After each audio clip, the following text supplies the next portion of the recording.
Bonjour Georges, Bonjour Pedro, comment ça va aujourd'hui? ça va? Bon, il y a beaucoup de sujets, où on va commencer donc bonjour à nos auditeurs. Alors déjà, peut-être qu'on peut célébrer quelque chose. On voulait célébrer par une petite vidéo, comment ça s'appelle? Nos 50 000 abonnés, mais en fait, on est allé tellement vite qu'on a déjà dépassé les 55 000 abonnés. Donc peut-être que le temps qu'on fasse la vidéo, on sera déjà à 60 000. Donc voilà. Donc c'est grâce à tous, nos téléspectateurs. Tu as peut-être un mot, sur ce, heu, on va dire fulgurance, avancée dans notre nombre d'abonnés? Bon, bah, déjà, bonjour à tous, puisque je vois il y a Christian qui nous dit bonjour, Chrome, bonjour à vous. Ouais, fulgurante avancée. Je crois que on a bien fait de lancer ce média. Euh, c'est un peu difficile, puisque au début, c'est toujours un peu de bric et de broc, et on fait comme on peut pour le moment, mais on tient la ligne. Non, ça ne marche pas. On a une discussion avec la régie. Je suis désolé, ça ne marche pas. C'est une catastrophe. Mais à part ça, tout ira bien. Non, voilà, on a fait le déplacement à Kazan, on a fait le déplacement à Rio pour rendre compte et faire des analyses qu'il n'y a pas ailleurs. C'est pareil avec la ligne de front. Je pense que c'est comme ça qu'on va se démarquer. Et voilà, je remercie tous ceux qui s'abonnent et ceux qui ne sont pas encore abonnés, eh bien, faites-le. Ça nous aidera à atteindre l'objectif des 100 000 et quand on aura atteint 100 000, eh bien, on en fera un véritable lancement d'un véritable média à 100% avec des locaux et des équipes dédiées à différentes émissions. Donc, on est sur la bonne voie. Et effectivement, on me fait remarquer, c'est 50 000 abonnés et pas 50 000 abonnés. Hem, alors qu'est-ce que je voulais dire? Donc on va commencer, sur le sujet. Donc on va avoir, 2 invités, dans cette matinale. Le premier, c'est Kamel Benchek, qui va nous parler de son dernier livre et le deuxième, c'est Rémi Gobert, qui va nous parler du partage de richesse en entreprise. Alors, on va commencer par un sujet qui, moi, me tient à cœur. Alors je sais que ça va en faire, hurler certains, qui est l'Australie a interdit l'accès aux réseaux sociaux aux moins de 16 ans. Moi, personnellement, ça fait très longtemps, que je considère, que justement, les réseaux sociaux, il faut limiter l'usage, aux plus jeunes. C'est un problème parce qu'effectivement, aujourd'hui, au-delà du fait que ça aspire, du temps, énormément de temps, à la jeunesse, c'est-à-dire plutôt que de se promener, regarder les oiseaux, s'ouvrir sur le monde, bah, ça les renferme plutôt. On voit que ça crée des enfants bulles qui vivent dans une bulle. En plus, alors encore pire dès lors qu'ils mettent leur casque audio et ils finissent par vivre dans un monde artificiel et ne plus, avoir conscience du monde qui est autour d'eux. Et ça pose de gros problèmes parce que, bah, quand on n'a plus conscience du monde autour de soi, bah, on voit plus, les choses invisibles, les, heu, les gens qui dorment dans la rue, les problèmes. C'est-à-dire on vit dans une espèce de bulle et d'autant plus aujourd'hui avec les intelligences artificielles que ces bulles, hem, créent une, réalité déformée et on le voit par exemple, il y a un grave problème sur la santé mentale des jeunes filles qui, inspirés par Instagram, vont croire que les canons de beauté sont ce qu'ils sont et c'est encore pire. Alors on va me dire: «Oui, mais tout ça a toujours existé, les retouches et cetera». Mais aujourd'hui, ça n'importe qui peut l'avoir, c'est plus les top modèles. C'est-à-dire que la voisine va être retouchée avec des filtres et donc ils vont croire à cette réalité et donc ça va les affecter beaucoup parce qu'elles vont vouloir dans la vraie vie atteindre ces canons de beauté qui sont inatteignables. Et donc, effectivement, je trouve que c'est plutôt une bonne chose. Moi, j'irais même jusqu'à 18 ans et de se dire que, bah, D'autant plus aujourd'hui inatteignable que certains, modèles, sont non conformes avec les lois de la gravité ou du fonctionnement d'un corps, parce que ça n'existe même pas. tout à fait, et c'est pour ça que alors, les gens vont me penser que je suis fou, mais l'alcool, normalement est interdit aux mineurs, mais les réseaux sociaux sont dangereux. Ça crée quand même des suicides, ça crée de la dépendance, donc pourquoi ne pas traiter ça comme, quelque chose d'inaccessible aux mineurs? Alors oui, je vois Eric qui dit: «Comment on peut l'interdiction peut-elle être effective?» Bah, déjà tout bêtement, le fait que pour s'inscrire sur un réseau social, on doive donner, son numéro de carte d'identité. Alors certains vont me dire: «Ah mais horrible, on pourra pas être anonyme et cetera». Peut-être qu'il faut des ré c'est au réseau de garantir l'anonymat, mais qu'on doit vérifier d'une manière ou d'une autre son identité. Ça me paraît pas, choquant, et je pense que si on commençait à faire ça, c'est assez intéressant parce que quand on va dans des pays qui n'ont pas, je pense par exemple quand on était, en Russie, récemment, bah, on n'avait pas accès à certains réseaux sociaux. Il fallait un VPN et cetera. Beh, on se désintoxique. Un peu comme quelqu'un qui arrête de boire ou un truc comme ça, et ben, ça fait du bien, et donc c'est vrai que je pense qu'il faut, mais alors effectivement, je sais que les jeunes vont dire: «Mais comment on va avoir une vie sociale sans?»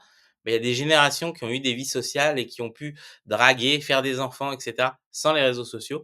Peut-être qu'il faut retourner à des valeurs simples, mais voilà, je Et pense qu'il y a un vrai su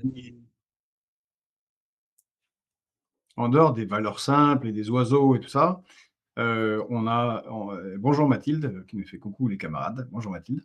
On a un véritable choc anthropologique. C'est la première génération, ceux qui, moi j'ai une fille qui a 18 ans, c'est la première génération, donc les millennials qui ont eu tout le temps, des écrans. Même si les parents, dans certaines familles, tentent de les protéger. C'est omniprésent. Tellement omniprésent que alors que l'éducation nationale veut limiter les écrans, eh bien, maintenant, on se retrouve avec des enfants qui sont en collège et qui ne peuvent avoir accès heu, à leur emploi du téléphone. temps, non, mais aux demandes des professeurs, aux devoirs, que par une application, et leur téléphone. Donc c'est une contradiction sévère, et il faut bien se rendre compte que si des pays aussi différents, vraiment, vraiment différents pour y avoir été, que la Chine ou l'Australie adoptent des mesures, chacune à sa manière, heu, c'est que c'est un véritable fléau. Vous voyez, l'Australie, c'est une société particulière, la Chine est totalement différente. Eh bien, les Chinois, il y a 2 ans, ont pris des mesures drastiques en raison de l'épidémie sévère. Ils ont parlé d'épidémie avec des ils n'arrivaient pas. Beaucoup trop de jeunes passaient des heures et des heures et des heures, donc ils ont décidé que ça serait 1 heure par jour, 2 heures le week-end, et ils l'ont fait à la chinoise, avec reconnaissance faciale. Enfin bon, c'est pas que la carte d'identité. Hem, il y a un problème. Ça n'est pas pour rien que c'est interdit, dans certains endroits. C'est qu'il y a une décorrélation de la réalité, comme le disait Perrault, et c'est quelque chose qui doit être adopté. Alors peut-être que c'est une manière un peu violente, mais comme on en parle finalement peu dans la société, les choses continuent à s'imposer. En fait, il faudrait qu'il y ait une réflexion plus globale, sur la limitation réelle, en tout cas pendant l'apprentissage, à l'accès, à ces réseaux sociaux. Et d'ailleurs, il est incompréhensible que l'on ne mette pas en place rapidement, c'est simple, ça ne coûte pas très cher, des, systèmes où, on dépose les téléphones le matin quand on rentre dans les, écoles, collèges et lycées, et on les récupère quand on sort. Au moins que pendant les cours, pendant l'école, il n'y ait pas ça, et je suggérerais qu'on revienne au cahier de texte. C'est pas si mal que ça. Ça rend les professeurs moins fous parce qu'on a des professeurs qui n'en peuvent plus, en dehors de leurs problèmes, heu, anciens et les manques de salaire. Ils doivent maintenant gérer des dizaines d'emails par jour de tout et n'importe quoi. Non, ça fait que, ils n'ont pas un véritable contrôle sur, l'éducation. Les parents se mêlent de tout et n'importe quoi. Bah, allez, revenons à de l'ancien, puis ça fera un peu écrire, parce que Ça aussi, ça s'est perdu, hein. La capacité à écrire de manière manuscrite sans avoir mal aux doigts au bout d'une phrase se répand comme une traînée de poudre. Oui, non, tout à fait. Alors, je me souviens récemment d'une, réunion de parents-profs où, certains parents lamentaient, du harcèlement sur les groupes WhatsApp et on parlait d'élèves de 6e et je leur ai dit: «Mais vous savez que techniquement, c'est interdit, de créer un compte WhatsApp avant 13 ans». Ils ont dit: «Ah oui, mais tout le monde l'a». J'ai fait: «Oui, mais si vous les parents, vous limitez pas, quand vous vous plaignez des effets de quelque chose, c'est j'ai dit: «Est-ce que vous laisseriez votre enfant, tout seul devant un point de trafic de drogue?» On me dit: «Non». Bah, j'ai fait: «Il y a aucune différence». Laisser, les enfants seuls sur les réseaux sociaux aujourd'hui, c'est exactement laisser, son enfant seul dans la rue, dans une zone peu recommandable. Donc voilà.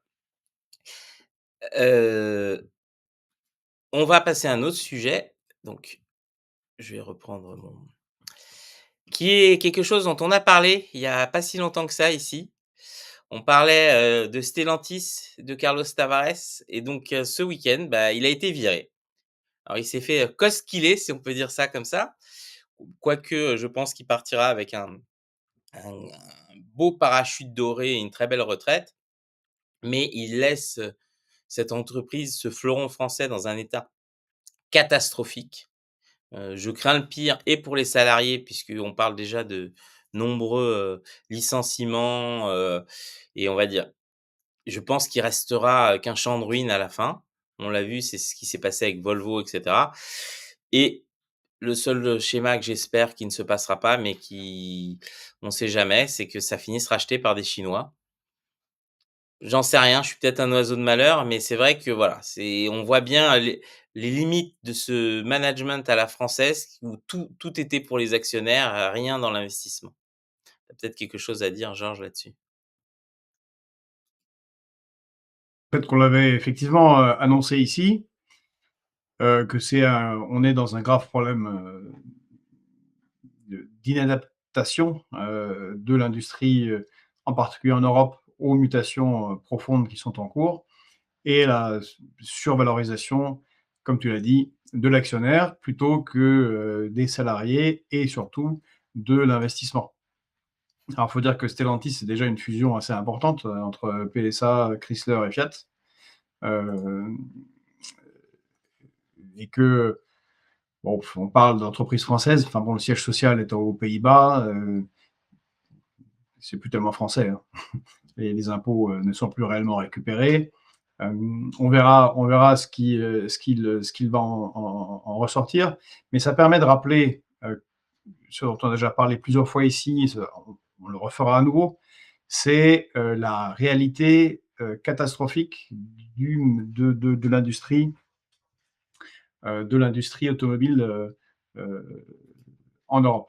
Comme l'écrit Eric, Tabarès, c'est Tchuruk plus. Alors pour ceux qui ne connaissent pas Tchuruk, c'était un grand manager, un génie du début des années 2000. C'est celui qui avait inventé le concept stupide d'entreprise sans usine. Donc tout ça, ça a été des délocalisations. Et puis, il y a eu le processus non seulement des délocalisations, mais des externalisations, c'est-à-dire des pans entiers d'entreprises étaient transférés à des petites entreprises créées et dirigées par des anciens cadres dirigeants ou des gens qui faisaient des investissements.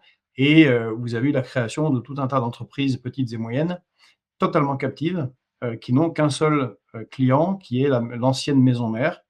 Voilà, je sais pas, vous faites des parements de voitures, vous faites des, des embrayages, vous faites que ça, et c'est que pour Renault ou que pour Peugeot ou que pour Fiat. Résultat des courses, énormément de ruptures dans la logique de production, ce que ne font pas nos concurrents, en particulier chinois. Et maintenant, on se retrouve dans une situation où l'industrie automobile dans son ensemble, en Europe, en particulier en Allemagne, est fortement, fortement, fortement affaiblie. Voilà, on annonce quand même des dizaines de milliers de pertes d'emplois en Europe dans les mois à venir, dans le secteur automobile.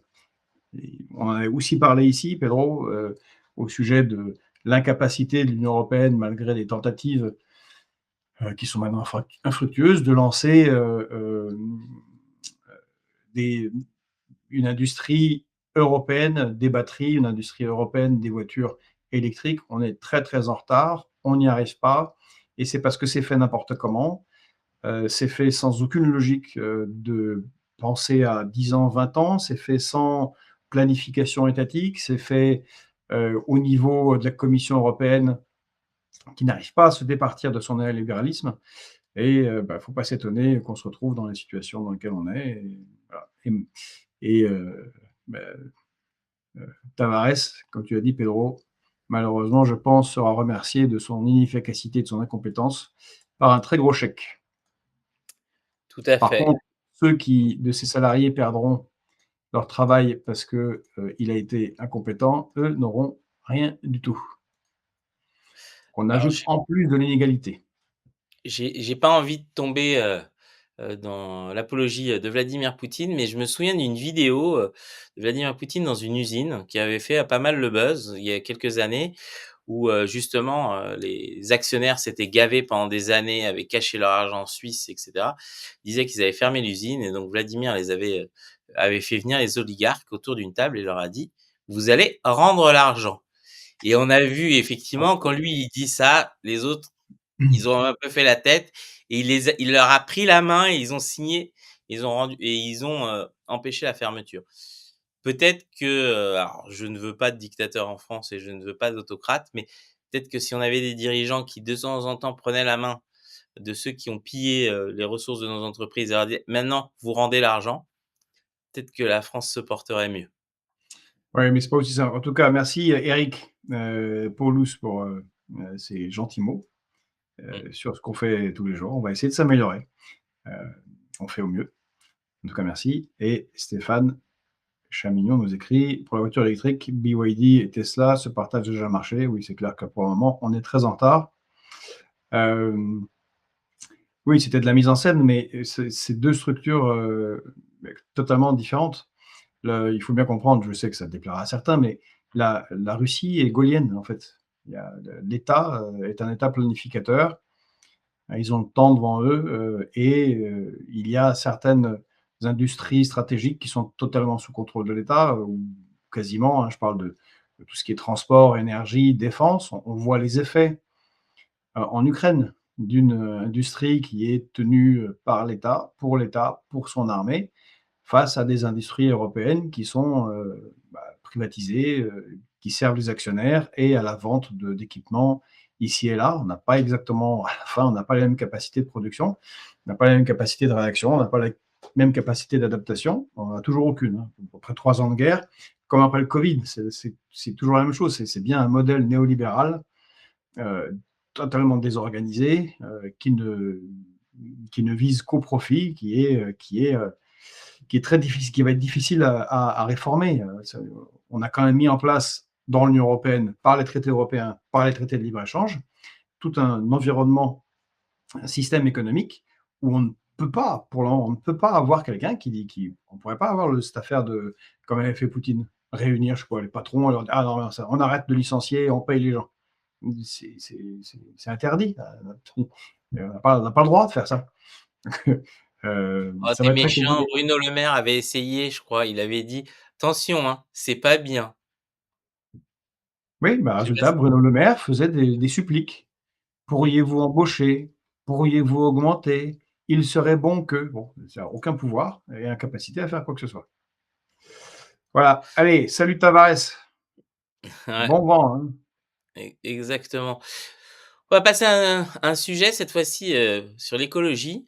Donc il faut savoir qu'il y a un traité mondial pour diminuer, l'utilisation du plastique qui est en cours de négociation, donc à Pusan, en Corée du Sud et qui a un lobby gigantesque de la pétrochimie qui bloque complètement, la baisse de la production du plastique. Alors pour rappel, on a découvert récemment que dans l'eau, en bouteille française, il y avait du plastique partout. Je crois les dernières analyses montrent qu'on a même du microplastique en soi dans notre sang et dans notre corps. Il y a le fameux septième continent, qui est, du plastique à dérive au milieu des océans. Les images sont, apocalyptique pour ceux qui ont déjà vu. Mais on a, une industrie très puissante qui s'oppose à ça et qui, en particulier, poussée par les Américains, qui refusent toute négociation, qui refusent toute baisse du comment ça s'appelle? De la production de plastique. Est-ce que toi, qu'est-ce que ça t'inspire, Georges? Bah, qu'on a effectivement, aux États-Unis, on a 2 puissances qui font l'état profond, hein. C'est la pétrochimie et l'appareil militaro-industriel, qui sont d'ailleurs souvent liés.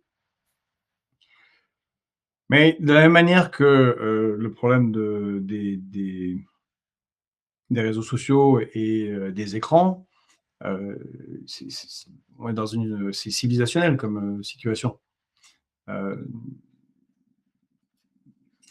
Certes, il serait bon, pour les raisons que tu as, rappelées, de de limiter la production de plastique, mais le monde est totalement organisé, sur du plastique. Je connais très, très peu d'objets où il n'y a pas du plastique, et si on arrêtait la production de plastique comme ça, mmh, tes lunettes, elles sont en plastique, Pedro. Je pense que ton costume doit contenir, 20 de plastique. Non, tout à fait. Les boutons de tes chemises, les chaussures, les évidemment les pneus, tout un tas de sacs et de trucs. Hem, c'est un monde de plastique, en fait, et l le limiter, d'ailleurs, c'est comme ça que les lobbyistes, pétrochimiques, obtiennent gain de cause. C'est ils vont voir les politiques, ils leur disent: «Bon, alors on va vous faire une petite liste de qu'est-ce qui se passe si on réduit de 10, juste 10». Et effectivement, ça ne demande pas juste de faire des colloques, et de le faire à la Sandrine Rousseauoise, bah, bien, il faudrait que, c'est il faut repenser totalement l'organisation de la société, parce qu'elle est organisée sur du plastique. De la même manière que la révolution dite verte est la révolution agricole, elle est basée sur le pétrole. S'il n'y a pas d'intrants chimiques, qui augmentent la production agricole, s'il n'y a pas tout le pétrole qui va dans les différentes machines et dans le transport de la nourriture, et ben, on a une autre organisation de l'agriculture, et c'est sûrement quelque chose qu'il faut. Mais il faut le penser, et la réorg et le cette réorganisation est quelque chose de politiquement très complexe. Alors Voilà. il y a quand même, des points positifs. C'est-à-dire qu'on voit que maintenant, il y a toute une industrie de revalorisation du plastique. Par exemple, le plastique trouvé en mer qui redevient des fibres pour des vêtements. Ben, effectivement, le plastique peut avoir une deuxième vie. Heu, alors dans l'Union européenne, on a pris, la décision de changer les cotons-tiges et les pailles. Ça reste risible en termes de volume, mais effectivement, je pense qu'il y a, il faut, réfléchir et comme tu dis, il faut repenser un certain nombre de choses. Je sais que les Chinois, encore eux, sont bien en avance sur le sujet puisque, bah, les voitures, BYD, par exemple, sont faites à 90 de matériaux recyclés, dont tous les plastiques. Il n'y a pas de plastique neuf, dans les et d'ailleurs les cuirs, moi j'ai été, assez surpris, sont faits avec de la peau d'ananas et de la peau de mangue. C'est-à-dire qu'ils arrivent à faire de la fibre, du cuir, végétal. Donc voilà, donc effectivement, il y a pas mal de choses qui peuvent être faites. Ce qui est sûr, c'est qu'il faut investir dans la R&D, il faut penser, aux filières. Il faut que quand on mette ces déchets dans les poubelles, bah, ça finisse pas tous, dans l'incinérateur, ce qui est souvent le cas et qu'on puisse valoriser, les déchets. Donc mais voilà, c'est ça fait partie des défis à venir, heu et on va passer au sujet d'après qui est un autre sujet écologique. Alors, je vous partage, une seconde, qui est justement alors c'est une info, donc c'est une étude qui est parue dans le Lancet, qui dit que la pollution de l'air due aux incendies, hem, donc est liée à la mort de 1,5 million de personnes par an dans le monde et en particulier, dans les pays pauvres. Ça devrait nous alerter parce que ça fait partie, la déforestation, le changement climatique et cetera, fait partie des choses, importantes et là, on parle même pas de pollution, du moins pollution, créée par l'homme. On parle vraiment de la pollution liée aux incendies et on a vu, les nuages de fumée que ça pouvait faire dans certains pays et donc bah, peut-être que ça devrait nous, inciter justement à réfléchir à, ce qu'on fait avec notre planète et c'est pour ça que justement, je vais vous partager le deuxième article qui est cette question de la dégradation des terres qui repousse justement ce qu'on appelle les limites planétaires. Alors je vais partager justement un schéma très intéressant sur les limites planétaires. Donc je ne sais pas si c'est suffisamment gros, on va grossir ça sur l'écran pour voilà. Donc il y a un certain nombre de choses qu'on peut faire et qu'on ne peut pas faire. La planète a des ressources finies et donc, bah, en fonction de notre activité et cetera, bah, on a tendance à, aller au-delà de ce que, la planète peut, faire en termes de régénération. C'est-à-dire que la planète se régénère, mais si on va plus vite que la régénération, bah, ça pose un problème et donc on est en train de dépasser largement, les limites de ce que notre planète peut endurer et donc, bah, on s'attend, à de gros bouleversements. Alors je sais que certains n'y croient pas, mais c'est énormément de gens le constatent tous les jours, donc il faut quand même qu'on réfléchisse aussi, à mieux, utiliser nos ressources et pas à surutiliser. Peut-être qu'on n'a pas besoin de téléphone portable neuf tous les ans ou, heu, ou de changer tout le temps de voiture ou de mais bon. Est-ce que tu as un commentaire là-dessus, Georges? Alors, je vois Manuel qui écrit: «Est-ce que le Lancet, a encore une crédibilité?» Je suppose que vous faites référence, à la question, de l'époque des vaccins Covid. Le Lancet, oui, le Lancet est l'une des, si ce n'est la revue médicale la plus sérieuse au monde, qui n'empêche pas, qu'il y ait des erreurs et un domaine dans lequel le Lancet est très, très bon, a prouvé de nombreuses fois qu'il ne s'était pas trompé, c'est les statistiques, de mortalité. C'est d'ailleurs comme ça, c'est grâce au Lancet que l'on sait combien de gens sont réellement morts du fait des interventions militaires de tel ou tel pays. Par exemple, les États-Unis en Irak, parce qu'ils ont, des moyens de calcul, qui font que, d'ailleurs qui ne sont même pas spécifiquement médicaux, qui sont des moyens de calcul, statistiques, liés, à tout un tas de données, qui sont croisées, on est plus dans la statistique et là, heu à mon avis, il ne devrait pas se tromper et heu, comment, en serait-il autrement? Le réchauffement, climatique se voit dans les feux de forêt, hein. Ils sont colossaux et je parle des feux de forêt dont on voit mal comment, on pourrait, on va s'en sortir. Moi, j'en ai vécu un directement, j'habitais en Russie, août 2010. Moscou, est construite, enfin la Russie, c'est quand même des zones de marais et autour de Moscou, ce sont des tourbières. Je ne sais pas si vous voyez ce que c'est qu'une tourbière? C'est un sorte de sol un peu spongieux, un peu pas vraiment marécageux, mais un peu marécageux et où il y a de la tourbe qui est une forme de pétrole et ben, vous avez une telle chaleur, on était monté à 41, 42, 43 degrés que le sol s'est asséché et il s'est mis à fumer, à brûler. Et pendant des semaines, Moscou était dans une nappe de fumée de pétrole. Bon, je suis pas sûr que ce soit très, très bon pour les asthmatiques et tout un tas de gens, qui ont des faiblesses, pulmonaires. De la même manière, ça s'attaque considérablement à des forêts qui sont très fragiles.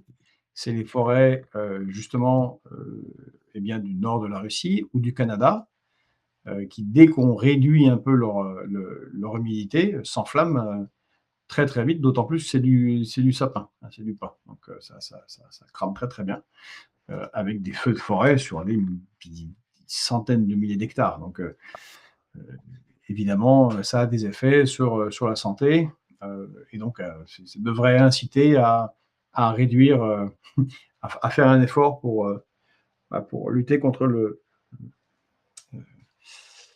réchauffement climatique. C'est pas exactement la voie qui est adoptée, dans le monde actuellement, malheureusement. La COP 16 sur la désertification, puisque l'article dont tu fais référence sur la sortie qui repousse encore une limite planétaire, s'est fait dans le cadre de la COP 16 à Riyad, qui portait sur la COP 16 sur la désertification. Donc on a une évolution des sols qui est pas bonne. Alors Et alors je si je peux crains me permettre, qu'avant alors qu'on ait des problèmes graves, on ne fera rien. alors ce qui est positif, c'est qu'on voit que certains pays et malheureusement, pour nous, hein, c'est surtout les pays du Sud, réfléchissent, quand même à ça. Donc ce qu'ils appellent, l'agriculture, 4.0. Ils utilisent beaucoup, les robots solaires. Ils utilisent, les intelligences artificielles pour savoir où traiter les pesticides et pas traiter partout, pour, réfléchir. Et justement en Inde et au Brésil, ils sont très avancés là-dessus, ce qui leur permet justement d'être mieux lotis. Et peut-être qu'on devrait s'inspirer. On a tendance à sous-estimer, et à refuser les avancées, du du Sud global, mais c'est vrai que là-dessus, eux aussi, hein, c'est un problème pour eux et ils réfléchissent et comme ils investissent encore dans la R&D. Alors je suis désolé, hein, j'arrête pas de me répéter qu'il faut investir dans la R&D, mais il y a pas de miracle, hein. Si on investit pas dans la recherche, et pourtant c'est une tradition française. François Ier avait, poussé la recherche. C'est comme ça qu'on s'est retrouvé avec Léonard de Vinci et il faut, hem, de continuer effectivement, à faire ça. Donc on va traiter un autre sujet et ça, c'est toi, qui va en parler, Georges. Donc, Joe Biden a décidé, alors qu'il avait dit qu'il ne le ferait pas, de gracier son fils. Georges, J'ai un petit problème on t'entend plus. d'écran. Pardon. Mais je pense que ça y est. Mmh. Allô? Oui, je disais, Est-ce que ça marche? Joe Biden a décidé de gracier son fils. Oui, on t'entend. Tu nous entends plus? Oui, Alors moi j'entends. Est-ce que vous m'entendez? oui, oui, très bien, très bien. Mais comme tu parlais, je te coupe pas, Pedro. Ben non, mais je t'ai laissé, il y a eu un long blanc, en fait. Il devait y avoir un Tu bug. m'expliquais Bon, que je donc je disais, Joe Biden a gracié son fils. Qu'est-ce que tu en penses? ouais, j'en pense que c'est vraiment une farce. Donc Joe Biden a été, enfin non, pas Joe Biden, Hunter Biden, grand peintre devant l'Éternel, a été gracié par son président de père, qui avait promis de ne pas le faire. C'est ça qui est intéressant. Et pour deux raisons. Bon, il y en a une qui est un peu ridicule, surtout aux États-Unis, qui est détention illégale d'armes à feu, parce que il était drogué au moment où il a acheté son arme, bon, et que ça se fait pas dans l'État où il l'a fait. Ok, euh, allez, on va dire que c'est véniel vu comparé au reste. Ah, d'abord, il y a un très très gros problème de fraude fiscale en Californie, donc qui aurait pu valoir beaucoup beaucoup de prison. Et ça a été annulé par son père. Mais il y a encore d'autres affaires qui ne sont pas totalement réglées, qui, je pense, exploseront un jour.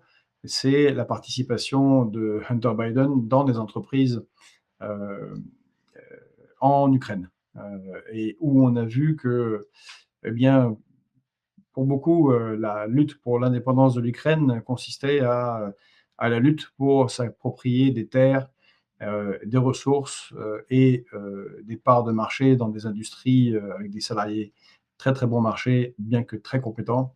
Je parle de l'Ukraine. C'est plutôt ça la réalité de l'engagement militaire de certains, et je pense en particulier à BlackRock. Mais ça, tout ça, ça sera plus clair à l'avenir. Ce qui est intéressant, c'est que les démocrates, et en particulier Joe Biden, disaient que du côté trumpiste, ils attaquaient Hunter Biden de manière fausse pour nuire à Joe Biden. Le décret présidentiel d'amnistie montre que ce n'était pas si faux que ça. Euh, et que son fils était bien coupable, comme le disait l'équipe Trump. Et ce qui montre la situation complètement délétère de la politique aux États-Unis, et qui, doit-on le rappeler, a été très largement initiée par les démocrates en 2016, quand ils ont inventé les premiers, remettant en cause une élection, celle de Trump, dont je pense très peu de bien, comme vous le savez. Hein. Je pense qu'on reviendra sur le sujet tout à l'heure. Dans Ligne de front, Trump montre le visage habituel de l'Amérique. Hein. Il n'y a aucune surprise là-dessus. Mais ce sont bien les démocrates, en tout cas ces démocrates-là, qui en 2016 ont fortement perturbé la vie politique américaine en n'acceptant pas l'élection de Trump, en disant qu'il avait été aidé par la Russie, enfin bref, tout un tas d'inepties qui ont paralysé pendant 2 ans la présidence, la première présidence Trump, et qui l'ont rendu extrêmement mauvais, et qui lui-même s'est mis après à refuser les élections, à dire qu'il y avait des fraudes.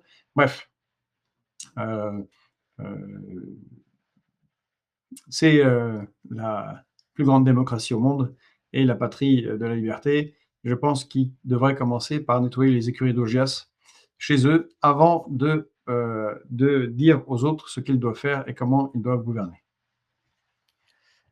Merci Georges. Alors justement, tu as évoqué, Ligne de front. Alors pour ceux qui n'ont pas vu, on a publié les 2 premiers épisodes, de ce nouveau format. Donc il y a un format, en fonction de l'actualité, c'est-à-dire dès lors que l'actualité, le nécessite. Donc c'est un format court où Georges présente, heu de comment ça s'appelle? Hem, présente justement des sujets, géopolitiques brûlants. Et donc, on a commencé par le premier épisode, donc, sur ce qui se passait, en Afrique, en particulier vis-à-vis de la France. Et aussi, le deuxième épisode sur ce qui se passait en Syrie, autour d'Alep, en particulier, donc avec une explication. Donc, n'hésitez pas à regarder, vous pouvez trouver sur notre chaîne, justement les 2 épisodes. Et donc on va voir. Et donc le dernier sujet qui est en lien justement avec ça, c'est qu'il y a eu des commémorations hier. Et donc tu vas nous parler un peu, tu en as parlé donc dans ce premier ligne de front, mais si tu peux nous en reparler, donc du massacre de Tiaroy par la France en 1944. Alors que dire? Alors, dans cette vidéo que vous avez peut-être vue, qui est notre nouveau format court, ligne de front, on a parlé de, du fait que la France voyait à nouveau deux accords militaires répudiés par le Sénégal et le Tchad. Et au Sénégal, c'est le président Faye.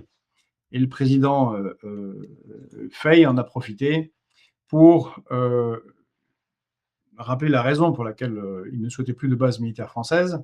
C'était par souci d'avoir une pleine et entière souveraineté. Et il a choisi de la manifester en particulier en opposition à la France, avec le 80e, la 80e commémoration du massacre du camp de Tiaroy. Alors j'en avais parlé, c'était il y a 80 ans, le 1er décembre, donc hier. Alors nous étions représentés par notre ministre des Affaires étrangères, Jean-Noël Barrot, qui a dû quand même avoir les oreilles qui ont bien sifflé, puisque le président Faye a voulu en faire un moment, un moment politique d'indépendance par rapport à l'ancienne puissance coloniale, d'indépendance par rapport à la puissance qui a été longtemps aussi néocoloniale, et il a invité les pays voisins, dont entre autres le Gabon. Le Gabon qui maintenant, avec Djibouti, sont les 2 derniers pays où la France va conserver des bases militaires. Le camp de... Pourquoi ce massacre de Tiaroy? Voilà, si vous n'avez pas entendu la vidéo, eh bien c'est parce que à la fin de la Deuxième Guerre mondiale, où ont combattu au moins 130 000 tirailleurs dits sénégalais, même si ce sont des soldats qui venaient de l'ensemble des pays d'Afrique coloniale française. 130 000 ont combattu dès mai-juin 40 pendant la campagne de France, et puis après pour la libération de la France. Et ceux qui avaient combattu en mai-juin, une partie d'entre eux ont été capturés, comme beaucoup de soldats français à la capitulation, et sont restés 4 ans dans les stalags. Or, ces soldats réclamaient le paiement de leurs soldes, considérant que, comme les autres soldats français, ayant servi la France, ayant été capturés avec l'uniforme français sur le dos, et ayant passé 4 ans de captivité en camp militaire, ils devaient être soldés, donc payés de ce temps passé. Les autorités coloniales n'ont pas voulu, d'où le soulèvement de ces tirailleurs sénégalais dans le camp de Tiaroy, qui a été réprimé dans le sang. On parle officiellement 35 morts, c'est ce qui était reconnu, mais rien que dans les dossiers militaires, qui se contredisent. On voyait bien dès le début que c'était beaucoup plus. Après, on est passé à 70. La réalité doit tourner entre 220 et 400 morts, donc des hommes qui ont combattu pour la France, pour sa libération, et qui, en salaire, ont été mitraillés. Donc évidemment, c'est une page noire du passé colonial de la France. Page noire, c'est le cas de le dire. Mais on voit comment la mémoire est utilisée ici par un nouveau courant très indépendantiste, très souverainiste, on peut dire, en Afrique, et qui souhaite se départir de l'ancienne domination de la France. Voilà la situation. Alors je crois que Kamel est arrivé, et donc merci, pour, ce rappel historique. Donc, je vous encourage, pour ceux que ça intéresse, à regarder donc, ce nouveau format Ligne de front. Il va y en avoir, très régulièrement.